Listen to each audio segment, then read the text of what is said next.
fue el exdirector del IGA. El IGA es el Instituto Geográfico Agustín Coasi del norte de Santander. Doctor Osvaldo, muy buenos días. Buenos días, Julio César. Te agradezco la invitación a este espacio informativo. Bueno, doctor Osvaldo, se han presentado una serie de situaciones precisamente en el IGA. Se habla de unas negociaciones que se han venido haciendo ahí en oscuras, pues, precisamente en este instituto. Usted fue el director, usted renunció. Realmente, hablemos qué es lo que pasa dentro del IGA o qué sucedió allí. Correcto, Julio César. Bueno, lo primero que hay que precisar es que yo llegué a la territorial del IGA en el norte de Santander en el mes de julio del año 2011. Para esa fecha ya se había iniciado el famoso proceso de actualización catastral de la ciudad de Cúcuta. Ese proceso se ha iniciado en el mes de marzo de ese año. Este proceso de actualización, que fijó los valores catastrales con vigencia a partir del 1 de enero del año 2012, determinó un incremento en promedio para los predios de la ciudad de Cúcuta de alrededor del 300%. Este incremento abrupto, y si se quiere exagerado, pues determinado por las circunstancias del momento, originó a su vez un volumen inmenso, una luz de reclamos de la gente de Cúcuta ante el instituto solicitando la revisión de avalúo. A pesar de que durante el año 2012 nosotros alcanzamos a evacuar cerca de 9.000 de esas solicitudes con el precario equipo humano que tenemos en el área de conservación catastral, se nos acumularon entre el año 2012 y 2013 cerca de 15.000 solicitudes. La incapacidad física, la falta de capacidad de respuesta por parte de la territorial a este volumen tan inmenso de reclamos, pues a su vez determinó que los usuarios se vieran en la obligación, con todo el derecho, a recurrir a la acción de tutela. Eso nos originó a su vez una situación difícil, calamitosa. Yo atendí un promedio de 21 tutelas diarias, muchas de ellas también por las limitaciones de tiempo y por las limitaciones técnicas del instituto, derivaron en incidentes de desacato. Yo terminé firmando o atendiendo un promedio de 5 o 6 incidentes de desacato diarios. Es decir, Julio César, yo todos los días me levantaba y salía de la casa con un pie en la cárcel y expuesto a una multa multitudinaria por cada uno de estos incidentes de desacato. Esta situación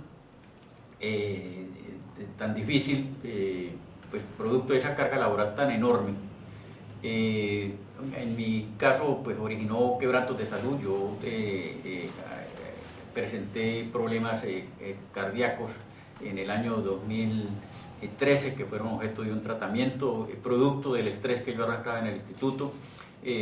Abruptamente tuve un problema de hemorroides que fue tratado y operado en el mes de abril de este año.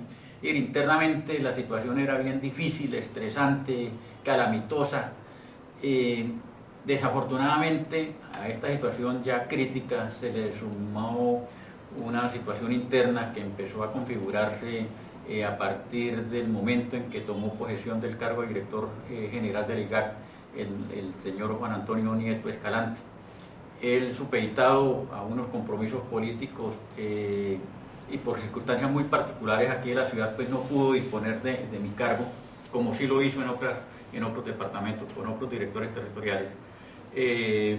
Promovió pues todo un episodio que yo considero configura un acoso laboral. Empezó a mandar funcionarios medios, mandos medios del nivel central a hacer revisión, mandó auditorías, a esculcar, a hurgar la gestión que estaba ejecutando Osvaldo Martínez Andrade. Yo digo que en medio de un instituto tan descuadernado, en medio de un instituto con una planta de personal mal diseñada, con una carga laboral tan inmensa, ¿quién no comete errores? Obviamente yo cometí errores de trámite, errores de procedimiento, no por capricho, sino porque las mismas circunstancias me impedían atender de manera oportuna todo ese volumen de carga laboral mencionado anteriormente. Y encontraron errores que motivaron que en el término de 6 meses a mí se me vinculara a 8 procesos disciplinarios, algunos de ellos archivados, otros culminaron ya con alguna sanción disciplinaria que yo considero injusta y arbitraria, no ajustada a derecho. Ya voy a comentar algunos detalles. porque fueron estas circunstancias las que en últimas provocaron o presionaron en mí la decisión de presentar renuncia al cargo de director territorial. El primer episodio que vale la pena mencionar, porque en torno a él mi nombre, mi honra, mis apellidos y mi dignidad ha sido puesta en tela de juicio por el señor Juan Antonio Nieto Escalante en unas declaraciones que dio en el periódico local de La Opinión. Recién llegado yo al IGAT en el año 2011, encontré un funcionario que oficiaba como supervisor, como interventor de unos contratos de topografía, 5 contratos de topografía. Este funcionario, en diciembre del 2011, antes de cerrar la vigencia de ese año, avaló y autorizó el pago de esos contratos sin que los contratistas hubieran entregado la totalidad de los productos que debían entregar. Y peor aún, autorizó un pago por unos valores superiores a lo realmente ejecutado. Esta situación, al comienzo del año 2012, es detectada por la Subdirección de Cartografía de la sede central de Bogotá, instancia esta que hacía el control de calidad de estos contratos. A mí se me informa de esa situación y procedo de inmediato, a partir del mes de marzo y abril, a contactar a los contratistas, firmar con ellos las actas de liquidación, las cuales fueron redactadas de mi puño y letra, consignando en ellas de manera clara y enfática el saldo que quedaba a favor del instituto, valores que los contratistas debían reintegrar, y quedó también claramente establecido el compromiso de cada uno de ellos de reintegrar esos valores que en promedio correspondían a algo así como 6 y 7 millones para cada uno de ellos. Se hace toda la gestión. Antes de terminar la vigencia 2012, esos dineros se recuperan en su totalidad, no quedó ni un solo centavo por cobrar. Cada contratista devolvió al IGAT los valores que se le habían pagado de más. 7 meses después, estoy hablando de agosto del 2013, ya posesionado el señor Juan Antonio Nieto, en una de esas andanadas de esculcamiento que me hicieron, detectan esta situación y abren el proceso disciplinario. Vale mencionar, la auditoría llegó el 3 de agosto del 2013 y el proceso disciplinario lo abrieron el 15 de agosto. Fue una cosa acelerada e inmediata. Esto lo menciono porque tiene que ver con alguna situación que voy a comentar más adelante. A el funcionario que oficiaba como supervisor e interventor, efectivamente, se le sanciona con destitución del cargo y una inhabilidad de 11 años. Y a mí se me vincula a ese proceso disciplinario por supuesta omisión, por no haber sido diligente en la gestión de recuperación de esos dineros, y así parezca increíble, se me acusó de haber puesto en riesgo el patrimonio del instituto. Yo me defendí con argumentos obvios y elementales. No se podía hablar de que puse en peligro el patrimonio del instituto, porque la plata se recuperó, producto de la gestión que yo realicé ante los contratistas. No quedó ni un solo centavo por recuperar, era un hecho plenamente superado. Esa plata se recuperó 7 meses antes de que me abrieran el disciplinario. No se me podía acusar de que no fui diligente en la gestión de recuperar los dineros, porque precisamente los dineros se recuperaron no por obra y gracia del Espíritu Santo, sino por producto de la gestión que yo hice, los requerimientos reiterados que le hice a los contratistas, tal como ellos mismos lo testimoniaron dentro del proceso disciplinario. Y mucho menos se me podía acusar de omisión, porque, repito, fue un hecho plenamente subsanado, los dineros se recuperaron y se convirtió eso en un hecho plenamente superado. De manera arbitraria, caprichosa y amañada, y contrariando el derecho, a mí se me suspende, se me sanciona en primera instancia dentro de ese proceso disciplinario con una suspensión en el ejercicio del cargo por el término de 1 mes. Yo recurro mediante el recurso de apelación correspondiente, argumentándolo sólidamente, y el director se ve precisado entonces a modificar esa sanción y me la cambia a una simple amonestación con copia de la hoja de vida.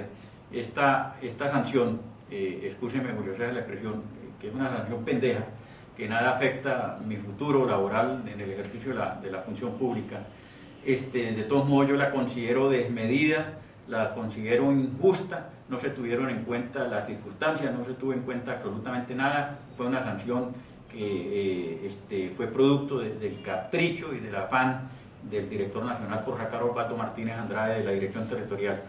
Esa sanción termina ejecutoriada hacia el mes de abril y coincide con los días en que yo fui intervenido quirúrgicamente en las hemorroides, en el posoperatorio de esas operaciones, quienes la han sufrido saben que es un posoperatorio traumático, exageradamente doloroso. Yo pues analizaba que con una afección cardíaca, con recién salido de una operación, producto pues del estrés laboral que yo arrastraba en el IGAC, y se me trata de esa manera tan injusta, tan arbitraria, digo yo y concluyo que no tiene sentido seguir al frente de una tertorial en un instituto donde tengo en contra al director general. Entonces opto por la decisión de renunciar. La renuncia mía fue presentada el 20 de abril y fue aceptada a partir del 20 de mayo, un mes después.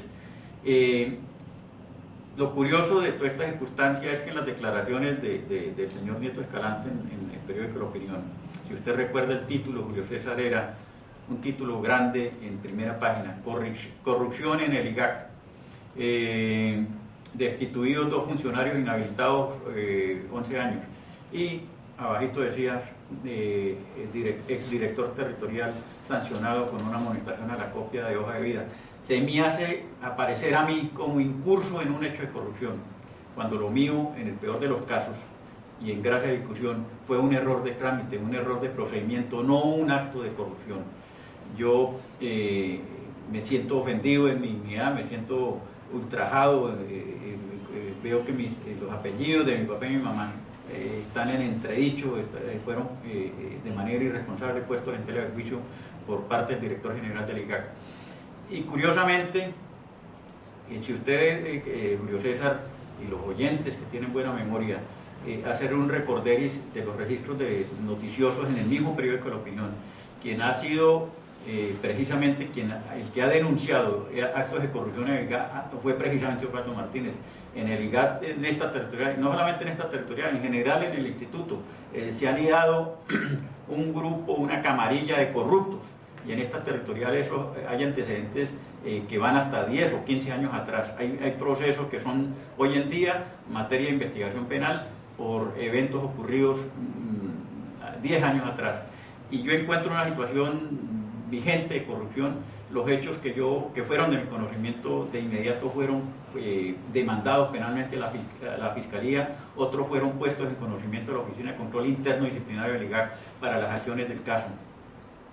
En los últimos 6 meses, precisamente ya ahorita, estando el señor Nieto Escalante frente a la dirección, yo denuncié 2 episodios flagrantes, vergonzantes de corrupción, con nombres propios, con toda la información concreta, con pruebas documentales, con registros fotográficos evidenciando, por ejemplo, en el primer caso, que a 2 grandes bodegas ubicadas en la zona industrial de Cúcuta se le hizo un descuento irregular del avalúo catastral. En una bodega de 1.200 y pico de millones de pesos, el avalúo se le bajó de manera irregular a 650 millones de pesos. Y otra bodega de 600 y pico se le bajó a 400 millones de pesos.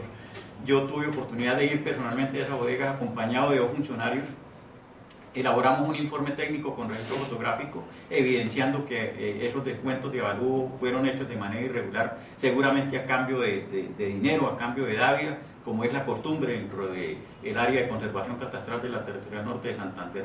Y posteriormente, en el mes de marzo, denuncio y reporto a Bogotá un listado de 41 predios en el que identifico propietario, el código del predio, el número de la resolución mediante la cual hicieron la fechoría, y en algunos casos se menciona incluso la cantidad de dinero que los funcionarios y contratistas del área técnica de conservación recibieron para hacer ese chanchullo, ese acto vergonzante de corrupción de rebajar de manera indebida e irregular el avalúo catastral.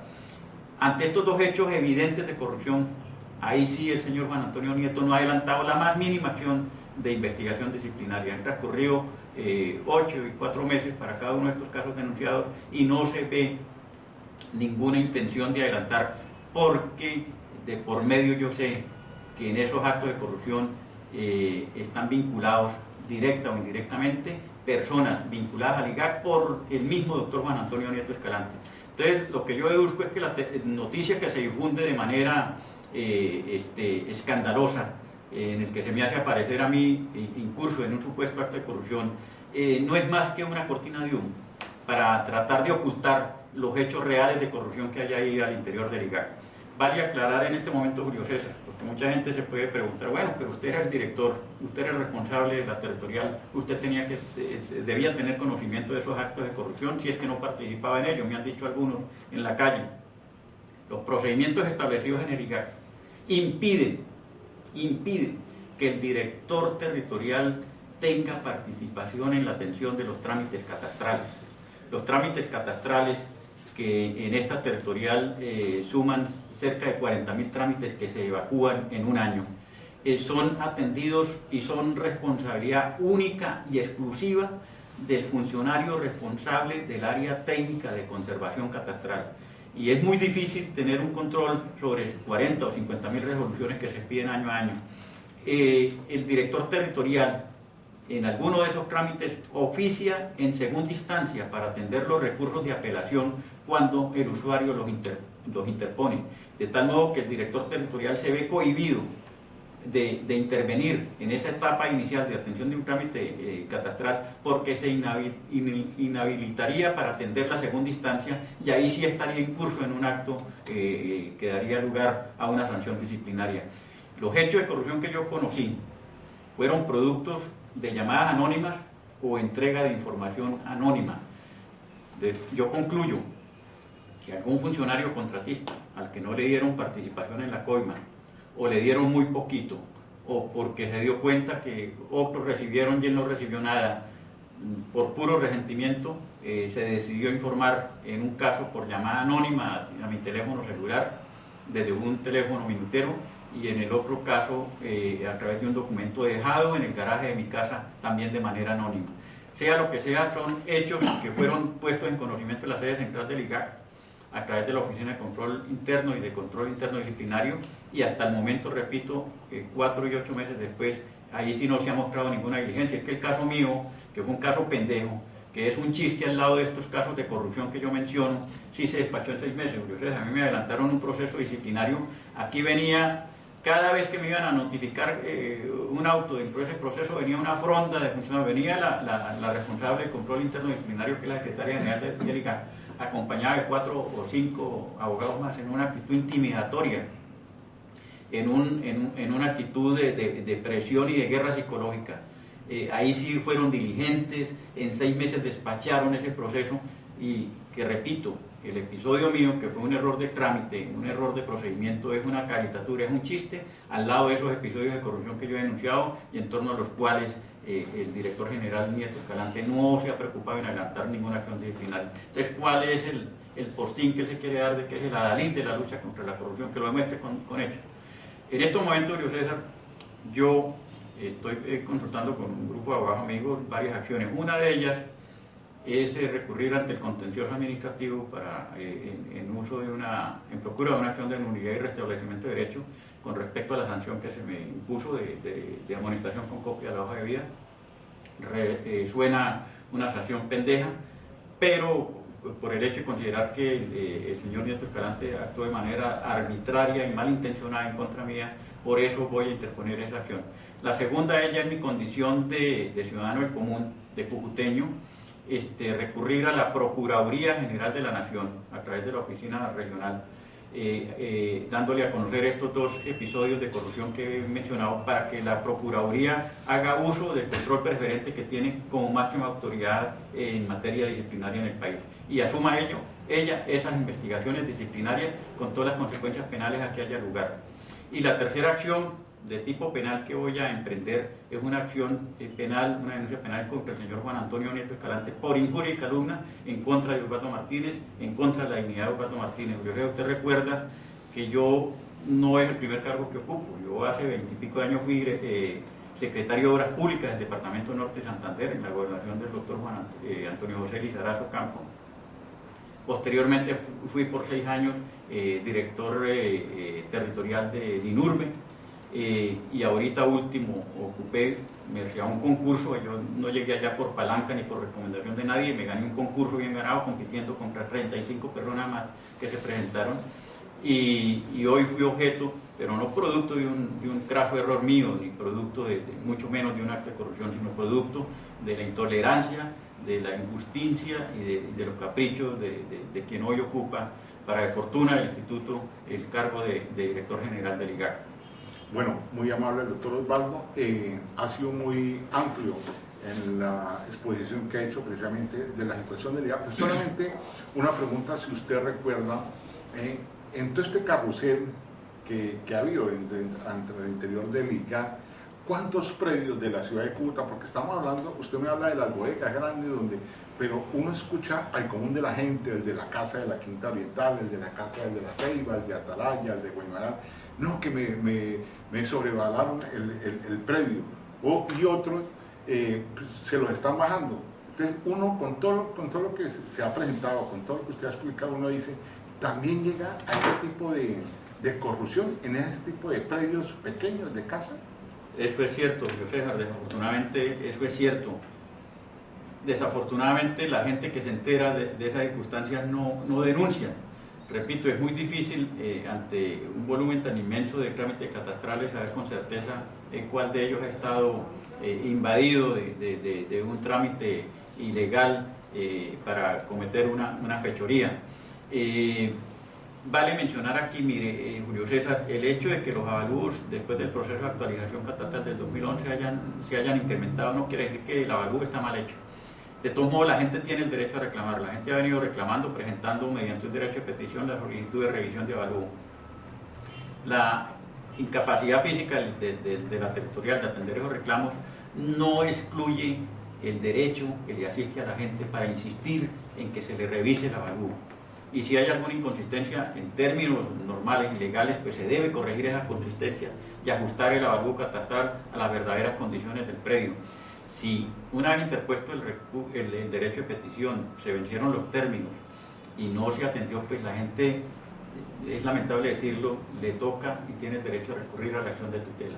Que la gente recurra para que efectivamente se verifique en terreno si el avalúo estuvo o no muy bien hecho. Doctor Osvaldo, le escuchaba, estaba atentamente a su exposición y decía que los funcionarios que hacen este tipo de avalúo son contratistas.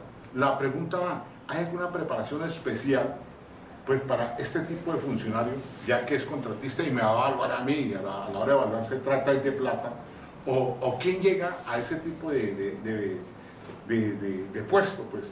Mire, una de las dificultades que tiene el IGAC, no solamente aquí en el norte de Santander, sino en todo el país, este ha sido un tema de análisis y discusión en las reuniones nacionales de directores territoriales, es la escasez del personal técnico con el perfil de reconocedor predial. Este es un oficio que no se aprende en las aulas, a no ser que se sea ingeniero catastral. Este es un oficio que se aprende en la práctica y al lado de las capacitaciones que el mismo IGAC haga.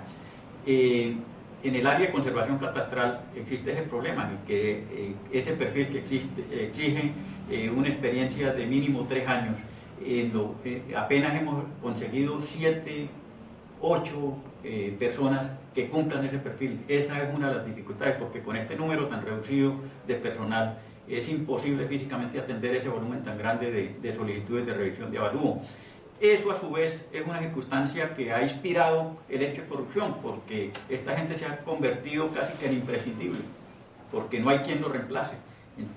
Los casos flagrantes de algunos de estos contratistas que se conocieron y se denunciaron, yo no los volví a contratar. Ahí están las pruebas. Yo tengo cómo demostrar, tengo documentos, tengo memorandos, tengo correos electrónicos, tengo copia de los textos de las denuncias penales que puse en la fiscalía. Esa gente que se detectó estaba sub judice incurso en un acto indebido, fueron marginados del instituto, no se les volvieron a renovar contrato. Pero algunos de ellos, no todos, hay uno o dos que yo sé que son gente sana, pero el resto sí está inmiscuido en actos indebidos de corrupción.